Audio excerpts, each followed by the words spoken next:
Hi, it's Fias Tarot. Hello, Gemini placements. This is your reading pagdating sa sino ba ang nag-iisip sa'yo ngayon at bakit.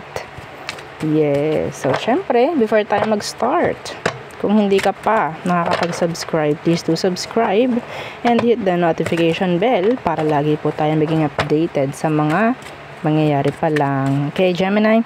So, again, kung interesado ka pagdating sa private reading, just message me sa akin na FB page for more info. Ganun rin sa ating mga, items. So, protection from evil eye, meron tayo. Yung ating ring, necklace, bracelets. Okay, and syempre yung ating 2-in-1 love and money bracelet. So, ito siya. Okay. Shining, shimmering, splendid. So, yan siya. Okay. So, as you can see, meron siyang mga yellow stones. So, ayan yung ating mga money magnet. Citrine stones. Okay po. So, yes, again, kung ikaw ay lalaki, gusto mo nito, pwede mo siyang ilagay sa red pouch. I need your real name. Please. Yung iba pahirapan eh. Pahirapan sa real name. Ay, madam, baka pwedeng ganito na lang. Tapos magre-reply si admin. Ganito. Tapos mamaya ang tagal-tagal pang magsabi. Nag-grant. Anyway, so kailangan namin ng real name. Ninyo, kung sino man yung pagbibigyan nyo, may pagreregaluhan kayo, yung kanila pong real name ang aming kailangan. So yung ating granter, taga-grant ng mga manifestations nyo, kailangan yung gamitan sa bayan ng evil eye protection, yung inyong granter at itong ating love and money bracelet para yung inyong minamanifest ay maprotektahan. Hindi sabog-sabog pag dumating sa inyo, pag nag-grant na. Hindi sabog-sabog. Okay, and syempre, yung ating cord cut, yung pangtanggal, MALAS. May nagtanong, pwede po ba yan sa bahay? Yes, sabit mo sa front door. Sabit mo. So, again, pwede ba sa business? Yes, sabit mo. Okay, doon sa front door. Yeah. And, yun lamang. Kung mayroon pa ibang tanong, message na lang po. No, wag po sa comment section. Ang dami ko nakikita sa comment section, hindi kami magre-reply.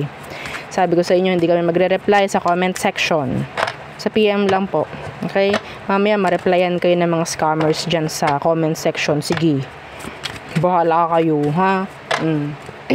So, again, sabi ko, wag kayo sa comment section magtatanong about sa reading, about sa charm, sa ating items. Diretso, kung saan mo napakinggan, diretso, PM. Okay? So, again, Gemini, sino ba itong nag-iisip sa'yo at bakit? Sino itong nag-iisip sa'yo at bakit? Kuha tayo ng ilang energy. Gemini, who is this? Na nag-iisip sa'yo? King of Wands. Somebody who is, sabihin nating physically attractive. Okay? Physically attractive.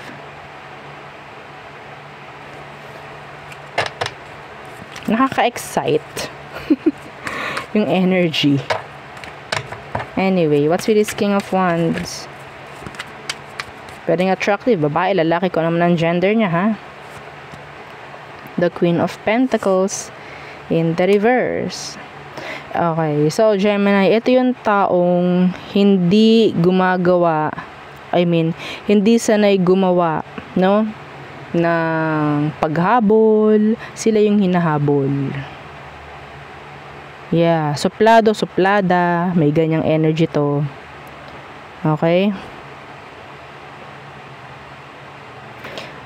Lagi siyang, or madalas itong, sabihin nating mang-ignore, madalas din itong mang-snub, madalas itong humindi, parang mga ganyang bagay. Okay? The Magician in reverse. Yeah.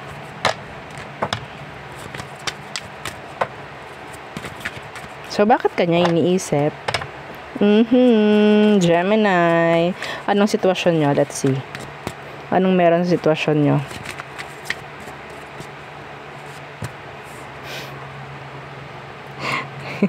Hey, the 9 of coins, the 9 of pentacles, and nyak! Sabi na, Page of Swords. You like each other. Yes! Physically attracted sa isa't isa. Gemini. So, same. Pareho kayong na-attract sa isa't isa. I don't know kung sabihin natin sino ang gumagawa. Pwedeng ikaw, Gemini, ang gumagawa ng action dito. Okay? Para siyang nakukulangan. Para siyang nakukulangan. Let's see, ha? Some of you, yes, there's this communication. Communication. Tingnan natin. Anong dahilan? Oh, okay. I heard a channeled message na this person is jealous.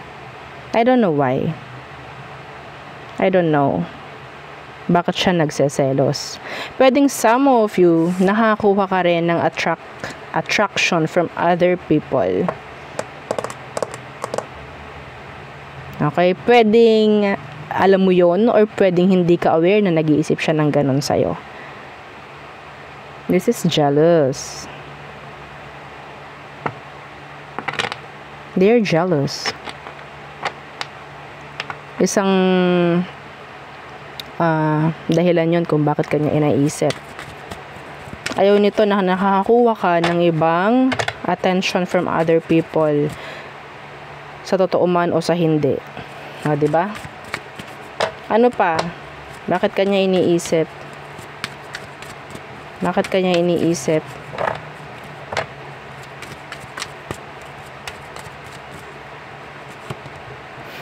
The Ace of Cups in reverse.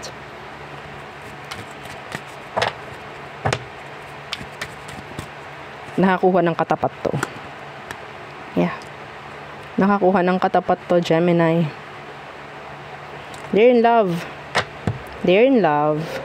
Para sila tuloy nagmumukhang bata na nagtatampo every time na hindi ka available sa kanila. Yes. Yeah. Some of them nagagalit sila nang hindi mo alam eh.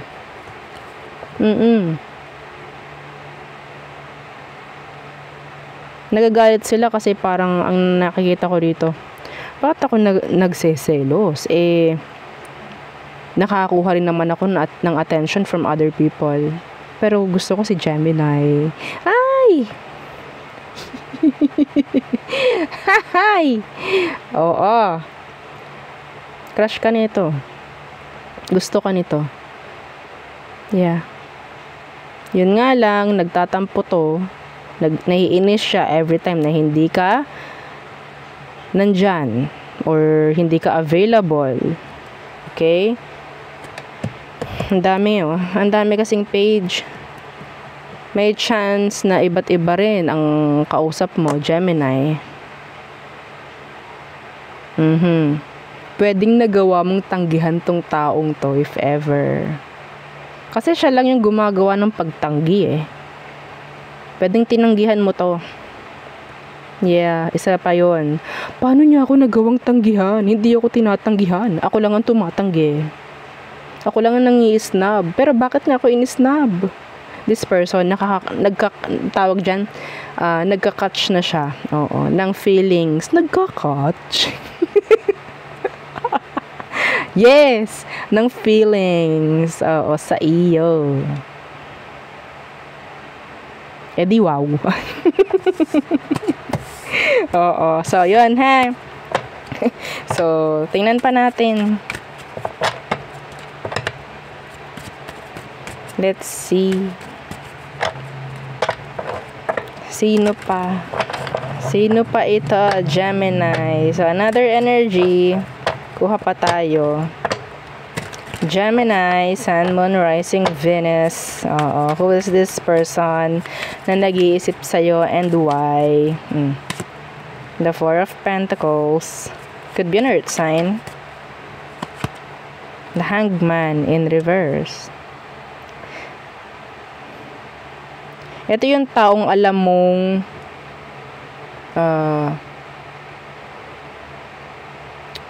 makunat. Makunat pa sa belekoy. Ha? Pero kaya niyang gumastos para sa'yo. Mga specific ha.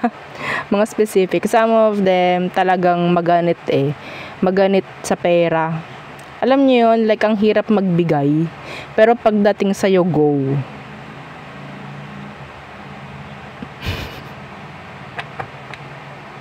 Okay? Kung yung taong to, ang goal niya sa isang araw is gumastos lamang ng 50. Oo, 50 pesos. Gagastos to pag nandyan ka, gagawin niyang 60. Ililibre ka niya ng 10 piso. Ha? Oo, parang ganon, no? Magko-cross siya, oo. Sa limit. Just for you. No? So, yes. Could be an earth sign or a Pisces. So, ano bang sitwasyon nyo nitong taong to ngayon? Bakit kanya iniisip? Anong sitwasyon nyo ngayon? Okay, the Knight of Pentacles in reverse. Judgment. Ay.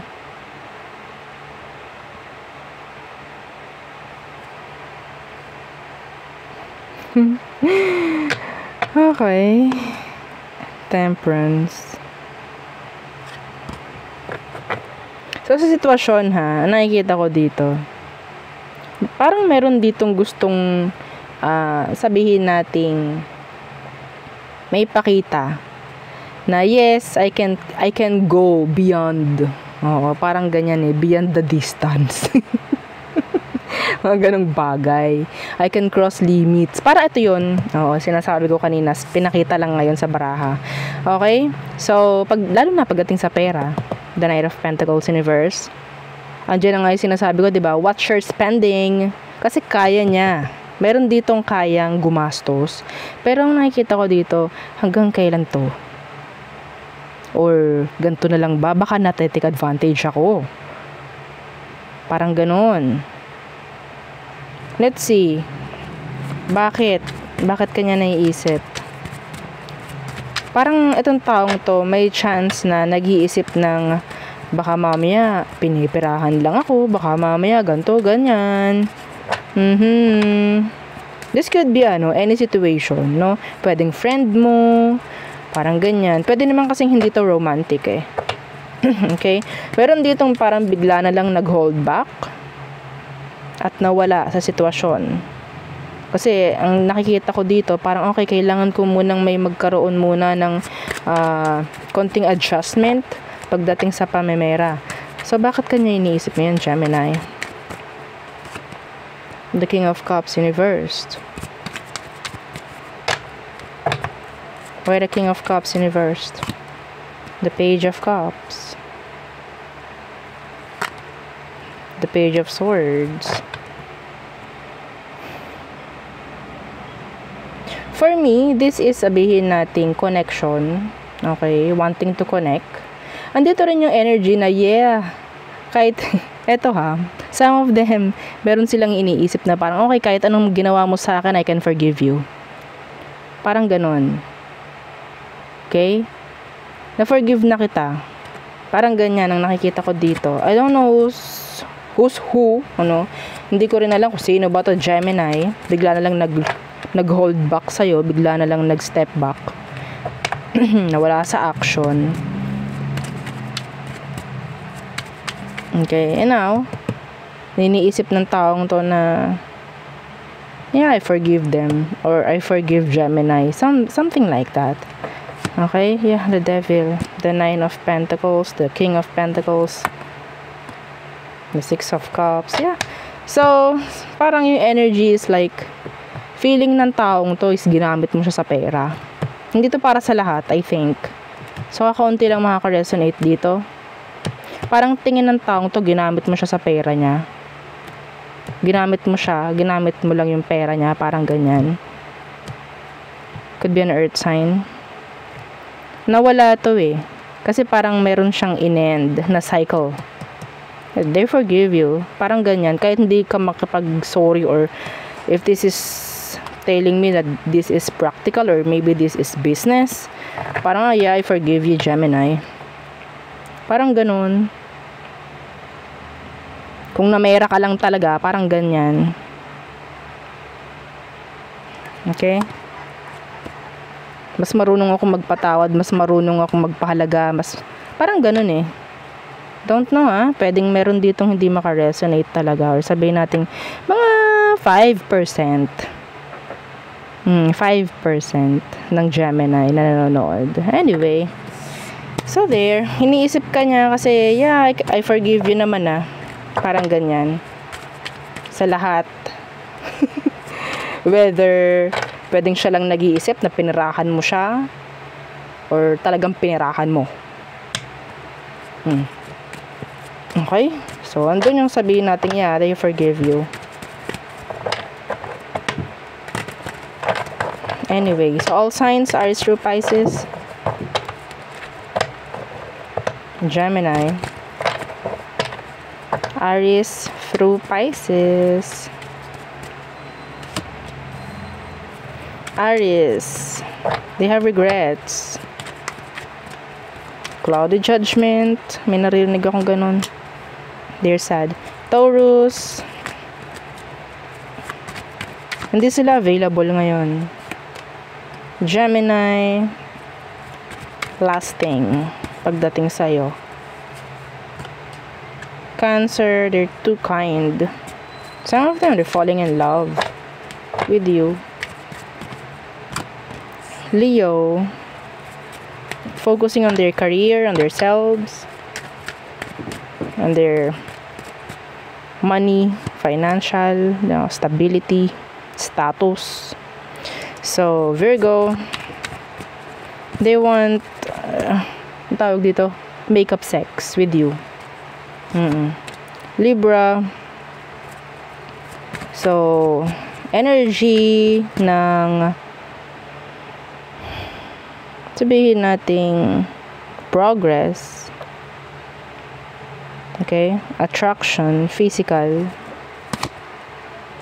Scorpio, some of them, there's this Scorpio na into same gender, okay, not for all, pero yeah, si Scorpio is, sabihin nating love na love niya ngayon yung kanyang career, negosyo, parang ganyan, trabaho, parang ganyan. Focus niya lang talaga is kaperahan sa ngayon. Pero some of them, parang ginagawa niyo yun para sa future nyo. Could be. So, Sagittarius, acceptance. Capricorn, okay.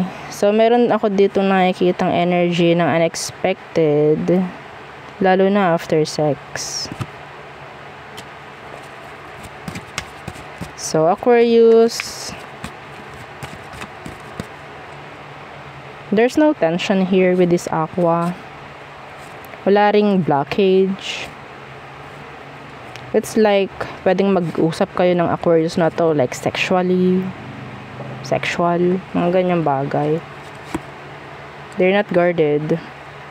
So, Pisces,